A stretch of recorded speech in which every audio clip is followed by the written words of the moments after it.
Media से बातचीत में दावा किया कि राजस्थान में करीब 25 लाख मतदाताओं के नाम सूची से हटाए जा रहे हैं, जिनमें अधिकतर अल्पसंख्यक, अनुसूचित जाति और जनजाति वर्ग के लोग शामिल हैं।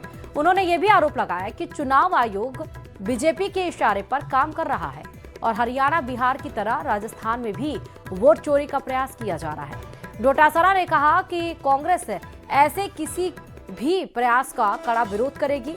फिलहाल इन आरोपों पर चुनाव आयोग और भाजपा की ओर से कोई आधिकारिक प्रतिक्रिया सामने नहीं आई है।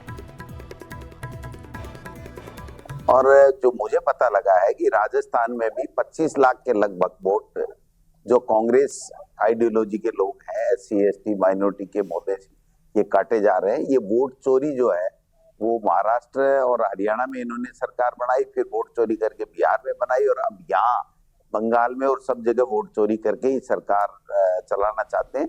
संस्थाओं का दुरुपयोग बीजेपी का मूल मंत्र हो गया है चुनाव जीतने का, चाहे वो चुनाव आयोग हो, ED हो, इनकम टैक्स हो, CBI हो। तो ऐसे में देश के लोगों को सोचना चाहिए और उनको इसका विरोध करना चाहिए कि जिस प्रकार से ये एक हिटलरशाही की ओर जो है वो सरकार जा रही है, ये जनता के लिए ठीक नहीं है, न संविधान के मुताबिक ठीक है। बारां जिले में रबी सीजन की शुरुआत के साथ ही यूरिया खाद की भी भारी किल्लत सामने आने लगी है।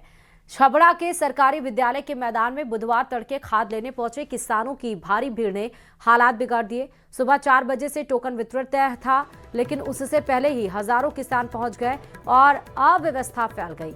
लाइन टूट गई, धक्का मुक्की हुई और किसानों ने टोकन बांटने में पक्षपात के आरोप लगाते हुए हंगामा कर दिया।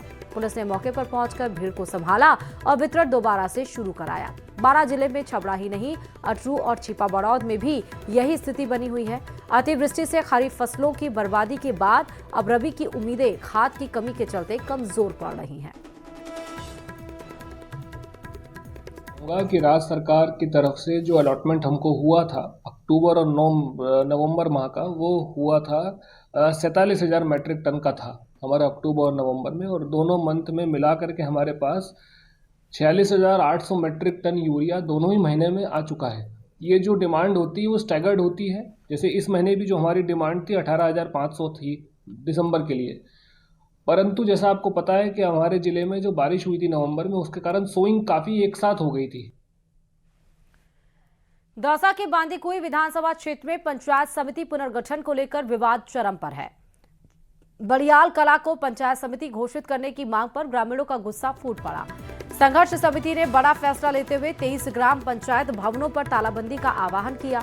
संघर्ष समिति अध्यक्ष सियाराम रलावता की अगुवाई में हुई बैठक में ग्रामीणों ने एकजुट होकर इस कदम को मंजूरी दी।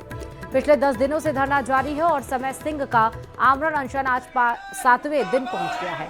महापंचायत के बाद जिला प्रशासन ने 5 दिन का समय मांगा था, लेकिन समाधान न मिलने से नाराजगी और बढ़ गई। फिलहाल उप तहसील बड़ियाल कला के बाहर आंदोलन तेज होता जा रहा है और 23 ग्राम पंचायतों में सरकारी कार्यालयों पर ताले लटक गए हैं।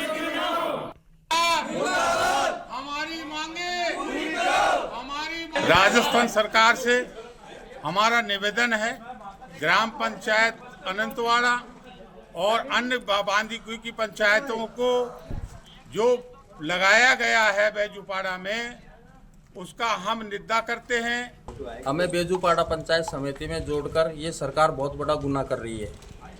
सरकार को सोचना चाहिए कि हमें यहाँ से बहुत दूर जाना पड़ेगा और हमारी जो अनंतवाड़ा ग्राम पंचायत को है उसको बेजूपाड़ा में ना जोड़ के जो बड़ियाल पंचायत समिति बनाने का प्रस्ताव रखा है, उस बड़ियाल पंचायत समिति में हमें जोड़ने का